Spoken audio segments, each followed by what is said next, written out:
How you doing, all you beautiful sons of bitches? It's your boy Backseater here, and today we have a new motherfucker trying to fucking beef with us. Motherfucking Sheev talks here, and he's basically saying the totally normal response to Andor, and this is a piece of shit video. I'm gonna fucking demolish him as I usually do. So without further ado, let's just jump right into this, shall we? Oh boy, here. Oh, this video discusses certain topics that may be traumatic for some in the audience of experiencing like sexual assault. Oh my god, what a pussy. You have to put fucking content warnings on your videos. You're like, no fucking joke, you're a pussy. My god. Yes, bro. We read the... Bro, you don't need to have your fucking content warning be on the screen that fucking long. Holy hell. God, Alright, I want to get through this shit, like, ASAP. I just don't want to fucking deal with this dumbass. A lot of people angry with... Oh my god, of course he starts with Theory. It's like, dude, like, fucking Theory is, like... they legit, like, Theory legit triggers them. It's like, he is, like, the guy that everyone just loses their shit over, and I don't know why, because Theory is, like, a legit dumbass. But hey, Theory is at least useful for triggering dumbasses like Sheev and whatnot. My tweet was that I said Vader wouldn't stand for this, and these fucking idiots are like, well, Vader kills kids, he would totally... Like, there's levels to evil. Like, just because he kills people and kids doesn't mean that he's going to full-on assault a woman in a sexual way. It's just very strange. I mean, he did kill Padme while she was pregnant with his children. He did, but he didn't force himself on her. Oh, well, that's all right then.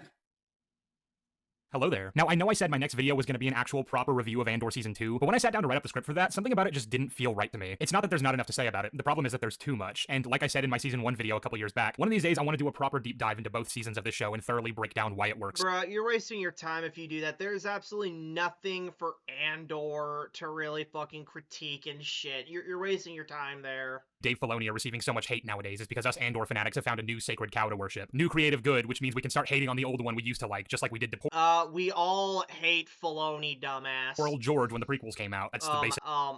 that is fake. That is fake news right there. The prequels were loved. We all embraced the prequels. That's some NPC bullshit he just peddled right there. Basically just what a lot of Filoni fans are, and it's been that way for some time. I mean, this image literally exists and has done the rounds for years as an expression of just how great his work is. I know it's a meme, so maybe you can say it's not meant to be taken seriously, but it feels pretty representative of the way a lot of Filoni fans have been acting these last several years anytime I've criticized any of his shitty TV shows. There's a cult-like energy to it, and it smells like shit, if you ask me. And I can't speak for every Andor fan out there, but most of us aren't slavishly devoted to Tony Gilroy like he... Yes, you are. Like, it's like absolutely every Gilroy goober I come across has totally sucked his cock silly. It's not even funny. It's, like, legit sad. Mature, while Ahsoka is silly and goofy. They think we just want every show to be some gritty spy thriller drama with mature themes and darker tones, but that's not what we're saying at all. We're just... yes it is. That's why people on your side constantly say they want Gilroy to remake the OT. That's exactly what you fucking dumbasses want. Don't fucking sit here and lie. Like, this is what you fucking want. You want this shit. Critical of, because they take pains to pander to an audience of right-wingers who decry when popular new media is woke. And by woke, I mean... yes, the fucking gwifters. The white-wing gwifters. It's like the ones that twigger me. It's like, bruh. Fucking, like, it's like, I do not take that fucking, like, claim seriously at all. Like, if someone's a grifter, I'm like, whatever. It's like, you're just jealous that they make more money than you. Whatever. Who wanted storytelling to be good and weren't happy with the direction of a lot of modern media, namely Star Wars and Marvel shows. Anytime I make passing remarks about these people, I get flooded with comments saying, no, all they want is good writing, and to act like they're only mad at these new shows because women and minorities exist is just approaching them in bad faith. Meanwhile, Critical Drinker will do an entire video dissecting the Acolyte trailer and take actual time out of his day to count how many black and brown kids can be seen in one single shot. Yes, he really did that. I mean, I definitely... This shit, like, it was, like, legit fucking funny. Just, like, seeing, like, how many people legit got triggered at that shit. Considering the type of content I regularly put out. The only people I call out for having right-wing motivations backing the type of content they make are the people who literally do that shit openly. They are not trying to hide it. A couple other... Oh my god, I fucking love Ryan's fucking, Oh my god, Ryan's fucking complaints Batman that I review is have, funny and as they have all to do with hell. the idea that quietly directing and fixing things temper the people focus beyond one specific guy. Because what we can glean by watching videos from this creator will, I hope, really help illustrate the main thesis of this video. Plus, it gives me a chance to finally talk about one video in particular that's been living in my head rent-free for almost 3 fucking years. I'm talking about Robot Head. Really? Like, fucking Robot Head? Like, no one gives a shit about him, man. These videos aren't particularly thrilling. Aside from the obvious shit like him feeling the need to bring up woke bad every 5 minutes to satiate his audience. A Jedi doesn't pull her weapon unless prepared to kill. Her weapon. I like how we are all pronoun sensitive, unless using certain pronouns helps our agenda, even when the all-powerful, non-gender specific pronoun is the one that should be used. A Jedi shouldn't pull their weapon, not her weapon. But Star Wars is now a girl brand written by... Oh no, Robot Head is nitpicky towards choice of words. It's like, really? It's like, this guy triggers you? Like, just like critiquing the script and shit? Really? Which you think would be the smart move. Get out of here. No, this is very overconfident. Well, she is a she, so why wouldn't she be overly confident? This very confident assassin just walks up to the Jedi Master in broad daylight in a busy bar and says, Attack me with all your strength. There's Yeah, like it's fucking Mortal Kombat or some shit. It's like really, it's like Robot Head triggers you. It's like, wow, what a giant bitch. It's like, how the hell, honest question, how the hell does Sheev have like so many subscribers? Like, look at this, like 90, like he's close to 100,000 and over 100,000 people saw this video. It's like, what the hell is this? It's like, I don't know, I guess you gotta just be a giant fucking pussy on YouTube and success will come, like, knocking on your door soon. I don't fucking know. But that's why I exist, because I show people not to be a fucking little bitch. have the full context from the show to go off of yet. But episodes 1 and 2 premiered on the same night, and there are multiple scenes in these opening episodes that more than sufficiently supply this context. An acolyte kills without a weapon. An acolyte kills the dream. Ooh, wow, so badass. Ooh. But when I have to sift through multiple bad arguments, random tangents about girl bosses and woke messaging, and random references to 80s movies that have little to nothing to do with the actual contents of the show he's talking about, just to get to those points, they kind of get lost in the sauce. I'm not really sure what value I'm meant to find in a 15 Bro, I'm not gonna lie, that's kind of your problem for, like, having ADD then. faces is not Star Wars. it all feels a bit wrong. And the feeling of it being a bit wrong has nothing to do with it being surprisingly well executed. It all feels a bit wrong because it doesn't feel anything like Star Wars, which is a bit of a problem when you're supposedly making Star Wars content. Well, he is correct there. The underlying sentiment behind it is Oh my god, here's theory. one that I again. actually understand and can sympathize with, even if I don't really agree with it entirely. There are some elements in Andor that are noticeably earthy compared to most other things in Star Wars, and that's usually pretty surface level stuff, like the rebels using what look to be regular Earth guns during the Aldhani heist, or the fact that some of the attire on Gorman is essentially just what you might expect to see in 1940s France. For me personally, my one minor gripe with the aesthetics of Andor would be all the screens. Star Wars has always had screens used for characters to communicate with one another on, and I'm not necessarily saying they're out of place, but I don't know, man. I just like seeing holograms and wanted more of those in the show. To be fair, they Like, really? This is the big problem you have with the fucking aesthetics? Like, get out of here. in every meaningful way, the show is the most Star Wars thing we've gotten since Return of the Jedi. Oh my god, that is complete fucking cap right there. It's like, my guy, you have got to be a fake fan if you fucking say this dumbass shit right fucking here. Like, there's no other fucking way around it. Like, why are you even here then? Why are you even a Star Wars fan then? It's like, if you don't like the prequels, like, alright, fine, the OT's more your speed, alright, fine. But to say it's like the most thing since Return of the Jedi right here? No, this just shows your true fucking colors. This shows your true fucking stripes, my guy. It's like, these stripes right here show that I'm a real fan right here. You know what I'm saying? It's like, how the fuck do people even take you seriously when you say, like, dumbass shit like this?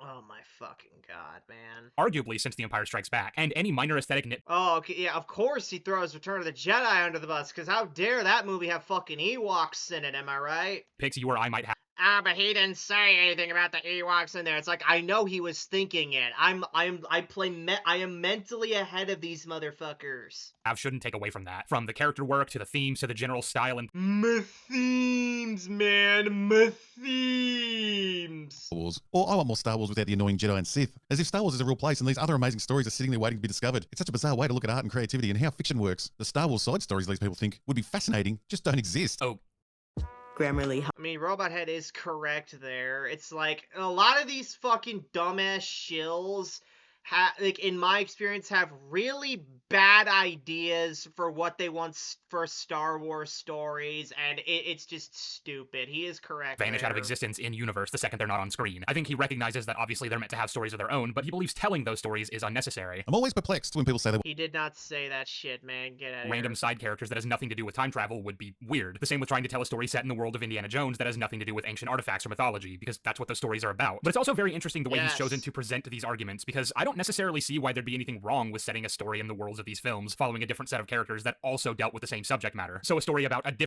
Well, then at that point, you might as well just have it be about the fucking characters then. Like, really, like, no connective link at all. Like, get out of here. into the original films and build on them in some way, but Andor does that, and it does it very well. And No, it doesn't. Get out of here. his videos, they're kind of just things he says without any rhyme or reason to pad the runtime, kind of like what he says right after this. writers that understood the world of Star Wars and weren't trying to fight against it, which is very different to what we're getting today. But what am I thinking? Of course Andor is the story everyone wants. When we get to camp, we're going to tell them this was my idea and we've been planning it all the while. If you change that in any way, you and I are going to have a big problem. Was the point here just that a woman told a man what to do?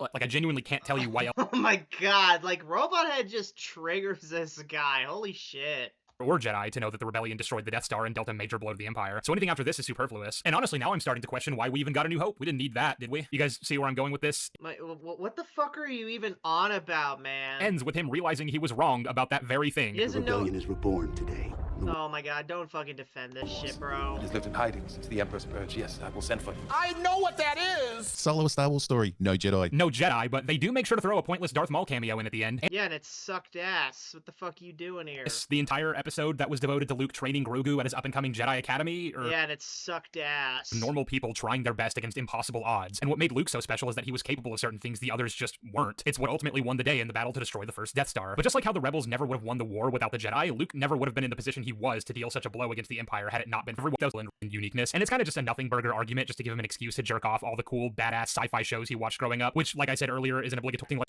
your mind, dude. I understand and actually agree with the general complaint that modern Star Wars has a bad habit of refusing to deal with anything outside of the same very narrow window of the timeline with the same types of heroes and villains. If it's not a show about the rebellion versus the Empire or something adjacent to that, then that's because they're too fucking chicken shit to move shit forward, like, past the ST. Because they know that everyone hates the ST, and the ST just ain't it's just ass. it's a Mandoverse show where the main characters have to fight someone in the Imperial Remnant, and don't even get me started on the sequel trilogy, literally just revamping the Empire and Rebellion with a fresh new coat of paint. But if that's the position, then why are you defending, then why are you defending Andor then? Because, bro, if you defend Andor, you are a Disney shill. You are not allowed to like anything Disney makes, because that makes you a Disney shill, man. It's like this whole video is him coping so fucking hard over the fact that Andor is like a good fucking shit, and like he wants it to be good, but he can't accept the fact that he's become a Disney shill in the process. It's absolutely sad. will. In the Narkina 5 arc from the first season, we know Cassian isn't going to spend the 6 years he was sentenced to in that prison because, well, he'd still have been there by the time of Rogue One. But it's also a desperate and confining situation to find yourself in, and part of the tension that comes. This whole prison shit was dumb as fuck, man. Come on, get out of here. It's like, oh, the prison shit was so great. Oh.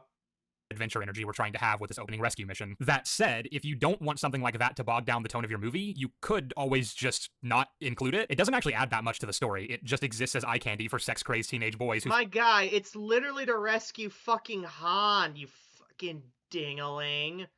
My god.